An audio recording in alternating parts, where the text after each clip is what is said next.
Assalamualaikum warahmatullahi wabarakatuh. Perkenalkan, nama saya Rizky Aditya Pratama, NPM 230510101018. Pada kesempatan kali ini saya akan mempresentasikan hasil dari video rekam ruang 4 dan analisis sebuah kerajinan etnik khas Kota Malang dengan mata kuliah arsitektur kontekstual.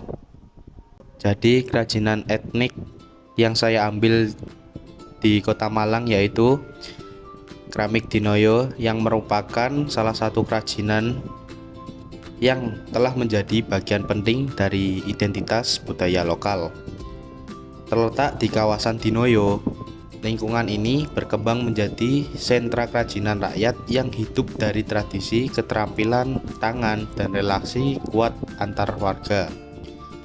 Ruang-ruang produksi yang sederhana menampung aktivitas yang terus berlangsung lintas generasi, sebuah ruang budaya yang lahir dari kebutuhan dan kebiasaan masyarakatnya. Kemudian kita akan membahas latar histori dan nilai budaya.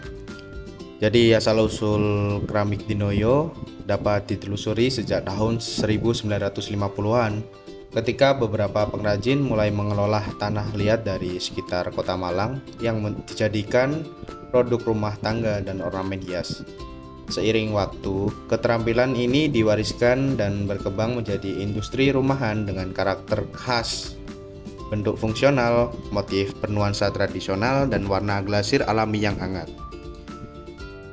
Keramik Dinoyo ini tidak hanya sekedar benda pakai, melainkan juga simbol keuletan, kerja kolektif, dan kontinuitas budaya lokal. Di balik setiap bentuknya tersimpan hubungan erat antara manusia, material, dan lingkungan yang membentuk ruang kerja dan ruang hidup mereka. Kemudian kita akan membahas ruang produksi dan aspek tektonika. Jadi secara spesial, rumah-rumah di kawasan Dinoyo ini berfungsi ganda sebagai tempat tinggal dan bengkel kerja. Area depan biasanya digunakan untuk membentuk dan mengukir tanah liat, sedangkan area belakang menjadi tempat pembakaran dan pewarnaan. Jadi cahaya alami dari jendela dan ventilasi digunakan untuk membantu proses pengeringan. Ruang terbuka seperti teras dan halaman berperan penting dalam sirkulasi udara dan penjemuran keramik. Jadi proses pembuatannya seperti dari beberapa tahap. Yang pertama, mengolah tanah liat hingga teksturnya halus, kemudian pembentuk atau drawing di atas meja putar atau cetakan, kemudian pengeringan alami di udara terbuka, kemudian pembakaran ditunggu berbahan bakar kayu atau gas, kemudian perwarnaan dan glasir, lalu pembakaran kedua untuk hasil akhir. Jadi setiap tahap membutuhkan ketelitian yang cukup tinggi. Proses ini menunjukkan bagaimana ruang dan aktivitas saling membentuk. Arsitektur di sini tumbuh secara organik dari kebutuhan kerja dan tradisi lokal, bukan dari rencangan formal. Jadi dari keramik Dinoyo ini kita bisa belajar bahwa arsitektur tidak selalu dimulai dari gambar dan teori, tetapi bisa tumbuh dari aktivitas budaya dan kebiasaan masyarakatnya.